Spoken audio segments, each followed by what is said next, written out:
They needed food, so they made their way to the surface where the hunt would begin.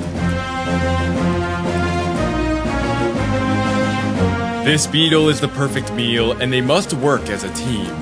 They are rushing to get it back to the nest, and with good reason. The sky was beginning to darken, and the temperature had dropped. I was about to simulate a sandstorm.